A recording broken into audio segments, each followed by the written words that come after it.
Hey, Brando. Did you get that surety for me? Brando, I told you I'd follow you a bond motion next week. I ain't talking about bond today.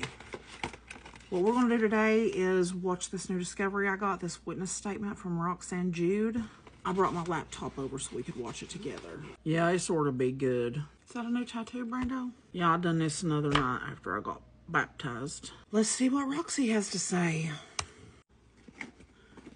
Do you care if I smoke in here?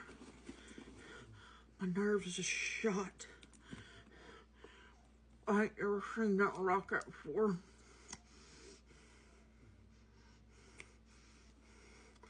My nerves is shot. Where's Brando?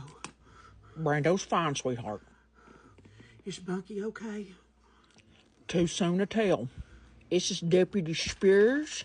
The date is December 21st, 2023. The time is 2:31 a.m. Here's an eyewitness account from, sweetheart, what's your name? My name is Roxanne Jude. Roxanne Jude.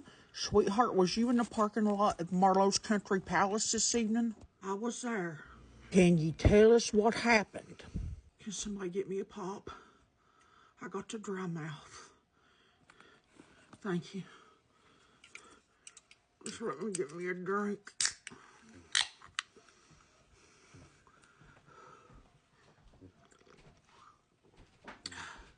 Thank you. My nerves are shot. Me and Brando has a history. What is Brando's last name, sweetheart? Arks. Brandolin McKinley Arks. Can you spell that? Iricks. Me and Brando's been together 7-8 years now, on and off. Now, we ain't got no kids. I got 2 kids, he's got 3 kids, but none of my kids is by him. But we've been together on and off. We've had our ups and downs. When was it? Last year. It's about March. Me and Brando busted up for a little while. He had picked up some charges, or they picked him up on a warrant for some charges he hadn't done his time on. He's locked up for a little while. And this girl, Sandy, she been after Brando the whole time I knowed him. And I'd say, Sandy, leave us alone. We're happy. When Brando was locked up last March, he started calling Sandy. Got her to put some money on his books. Sandy goes out running her mouth, putting it on Facebook, making me look like a fool. So the next time Brando calls me, I'm like, Brando, why is Sandy on Facebook saying you're calling her from a jail and she's putting money on your books? He's cheating on me. And this wasn't the first time. I never done it. It wasn't the second time. I said, Brando, I can't do this no more. I need somebody to take care of me. And you keep stepping out on me. He was madder than far, but I stuck to my guns on that. I start talking to this feller Bunky. Now, me and Bunky's got a history too. Years ago, he used to take me line dancing. Now, I ain't seen nor heard tell of Bunky in years when I run into him right after me and Brando busted up last March. We started talking. He said he wanted to take care of me. Before you know it, I'm pregnant. That's my baby's daddy, Bunky. No sooner than I find out I'm pregnant, Brando's out of jail. This is about mid-April. And then I catch Bunky running around on me. I said, Bunky, I can't do this. You're supposed to take care of me. Now, I'm pregnant with Bunky's baby. It's whole time. And Brando was right there by my side. He's a good man. I swear he's a good man. He's got his faults, but Brando is a good man.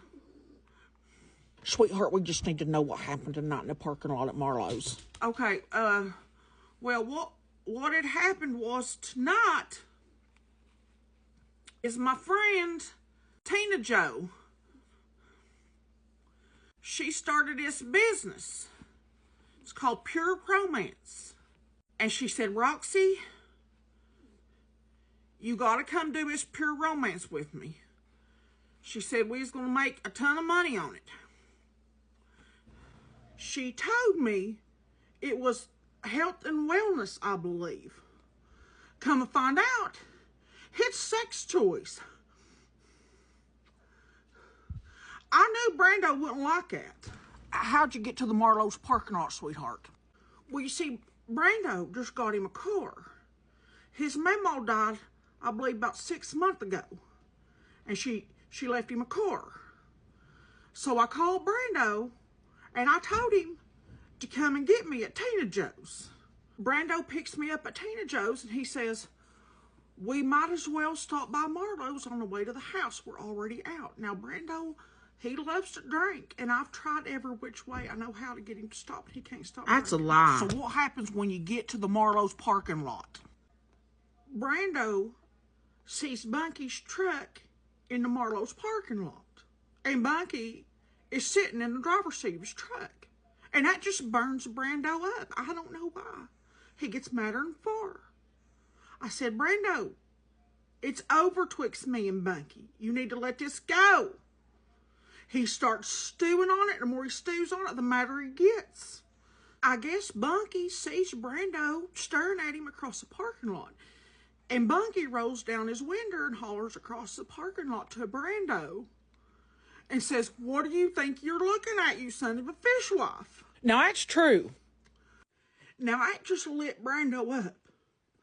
Brando gets out of the car, walks around to the trunk, gets his baseball bat out of the trunk. Now, I thought I knowed all there was to know about Brando, but I did not know Brando had a baseball bat. I didn't know that Brando played ball. Brando goes over to Bunky's truck, opens Bunky's door, and rips Bunky up out of his truck and starts laying into him with that baseball bat. That's a bald-faced lie right there. Now, I love Brando, but that's my baby's daddy he's laying into with that baseball bat. I hollered. I said, Brando, please don't do this. He wouldn't stop. That's a lie. He didn't stop till you showed up to get him. That's my baby's daddy. I really hope Bunky's okay. I don't want my baby to grow up without a daddy. Well, I reckon that's all we need. Miss Jude, thank you for your time. Are we through? You're free to go. Thank you. That concludes this witness interview. The time is now 4:56 a.m. That's it, Brando.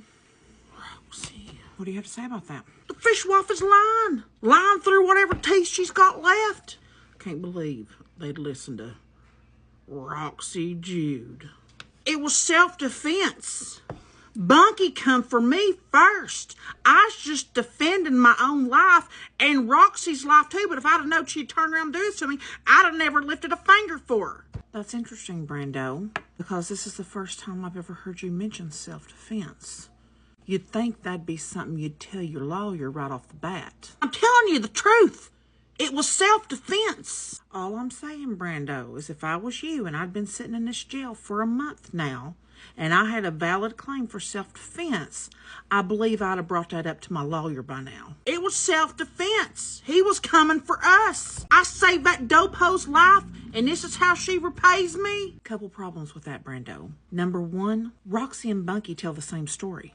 Roxy's statement was taken immediately that night after it happened. And then when Bunky finally came out of his coma, his statement was taken before he ever had a chance to get his story straight with Roxy. Your second problem is that there's surveillance footage of the parking lot, and the surveillance footage supports Roxy and Bunky's version of the story. Surveillance my hind end? It was so blurry you couldn't see nothing on that tape.